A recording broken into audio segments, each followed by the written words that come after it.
c'est un mec, il est arriéré, il est misogyne, voilà. Je le plains sincèrement. Je pense qu'il a dû avoir un truc qui s'est arrivé, ça a dû je sais pas, il y a un truc il y a un plomb qui a sauté dans sa tête. Ce mec, il a un gros souci avec les femmes.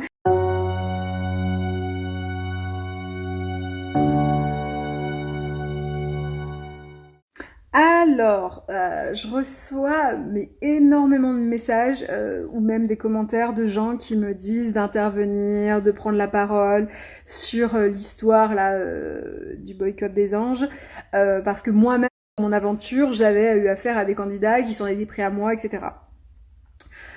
Pour vous dire la vérité, j'avais pas du tout regardé les lives, les trucs comme ça. Moi, je ne suis pas du tout la télé-réalité, à part les Marseillais. C'est la seule télé-réalité que je regarde.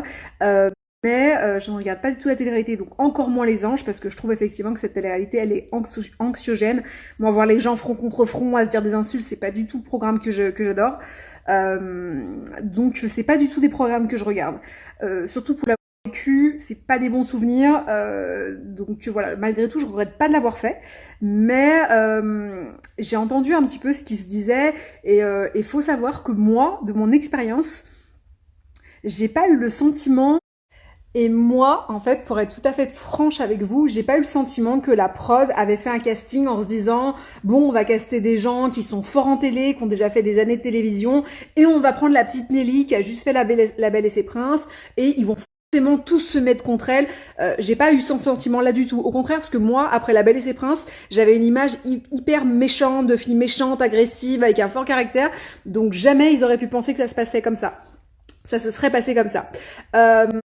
En revanche, oui, moi je me suis pas sentie soutenue, mais d'un côté, en fait, en vrai, pour vous dire la vérité, j'ai pas le sentiment que c'est leur rôle. Eux, ils filment, que ça se passe bien, que ça se passe mal, que voilà, c'est de la télé-réalité, donc ils interviennent pas. Mais après, en fait, avec le recul aujourd'hui, je vois pas ce qu'ils auraient pu faire. C'est-à-dire qu'en fait, hormis dire bon allez, on la sort de l'aventure, elle s'entend, ça se passe pas très bien, elle kiffe pas de ouf, on va la sortir. Je vois pas.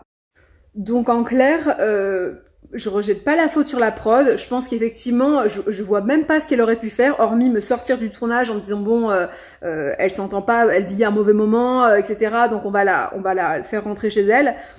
Et généralement, eux, on est bien d'accord que ça leur fait des trucs croustillants, quoi. Quand il y a des gens qui s'embrouillent, ils sont plutôt contents, parce que c'est plus intéressant. Pour la personne qui le vit, c'est pas cool du tout, et c'est sûr que peut-être elle se dira, oh, j'aurais aimé que la prod intervienne, mais c'est pas le taf de la prod pour moi. Après maintenant j'entends des choses, enfin j'ai regardé un petit peu de 3 stories où apparemment la prod a mis des choses, a fait des photos avec des soirées, a mis en place des choses exprès pour continuer, enfin pour amplifier cet acharnement. Moi c'est pas arrivé, en tout cas pas de mon nous c'était vraiment on filmait, ça se passait, les embrouilles, nanana. Je me suis pris 3-4 personnes sur moi, mais la prod n'est pas intervenue en fait. Donc j'ai pas ce sentiment que la prod a participé à l'acharnement. Voilà, donc en fait pour moi les gens fautifs ce sont les gens qui partent, qui font ce genre de choses. Après moi il y a énormément de candidats après le visionnage qui sont revenus vers moi, qui se sont excusés, et puis aujourd'hui franchement les anges c'est loin, donc pour moi c'est fini tout ça, c'est pas pour moi, j'ai testé, je pense qu'aujourd'hui il faut aller faire ce genre de télé-réalité en étant en aimant le conflit, en pouvant encaisser ce genre de choses, mais même avoir toute la villa contre son dos et pour avoir Paul pour. Moi c'est pas du tout mon délire, les embrouilles, j'ai horreur de ça, donc c'était pas du tout fait pour moi. C'est pour ça que j'ai arrêté, et même si on m'a proposé d'autres choses derrière, j'ai jamais donné suite parce que j'ai compris très vite que ce milieu n'était pas fait pour moi. Voilà, même si j'ai jamais regretté, ça a été une expérience, oui, il y a mon chat qui vient à côté. Mais voilà, c'était une expérience comme une autre. Ça m'a appris justement à me forger, à m'apprendre à me défendre, à plein de choses. Mais voilà quoi.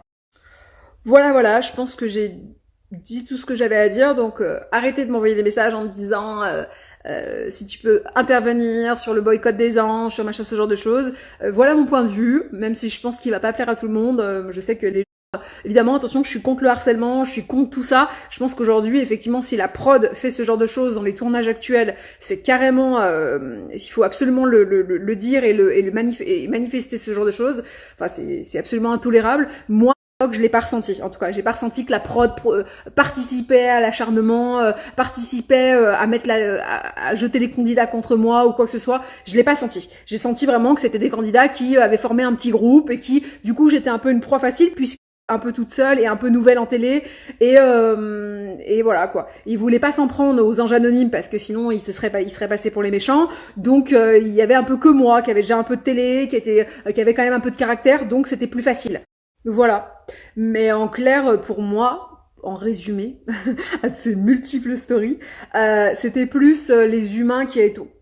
Pour moi c'est une attitude horrible mais humaine dans le sens où en fait en groupe on se sent et donc par conséquent ils allaient pas s'en prendre entre eux parce qu'ils étaient tous amis entre eux et qu'ils se connaissaient tous de télé précédentes.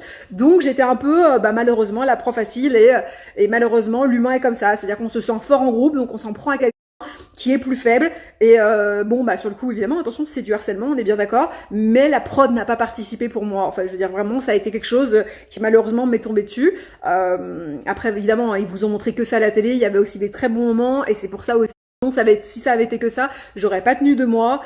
Voilà, on vous a montré les choses croustillantes, mais sinon mon aventure s'est quand même relativement bien passée, il faut aussi le dire. Hein. Donc voilà. Voilà. Mais effectivement, alors je regarde pas du tout ce programme, mais chaque année, je crois, je regarde dans les stories Insta, les trucs comme ça, j'ai cru comprendre qu'il y avait toujours une personne, que ce soit Aurélie, que ce soit d'autres filles, d'autres mecs après moi, qui ont été un peu le mouton noir du truc. Donc bon, voilà quoi. Moi, dans mon expérience personnelle, la prod n'est pas intervenue. En tout cas, j'ai pas eu ce sentiment-là. C'était vraiment un groupe de personnes. Mais voilà quoi.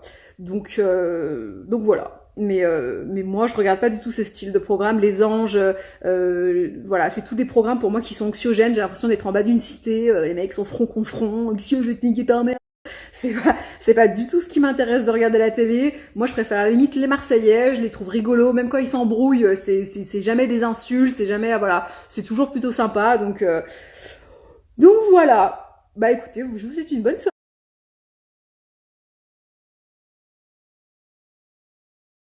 Ah si, par contre, un dernier petit truc en fait que je remarque, c'est que Raphaël en fait est toujours, même moi à l'époque des Anges 6, il tweetait sur moi. En gros, j'avais déjà 4-5 personnes sur mon dos et moi, il tweetait sur moi pour en rajouter. En fait, ce mec, déjà, c'est un gros misogyne, c'est un mec violent, c'est un mec misogyne dans ma tête, et ça, je le savais, tout le monde le sait. Mais ce mec, en fait, s'il y a un truc, s'il y a une meuf à dire du mal, il a 400 ans de retard, le mec. Dès qu'une meuf a une jupe, c'est une pute.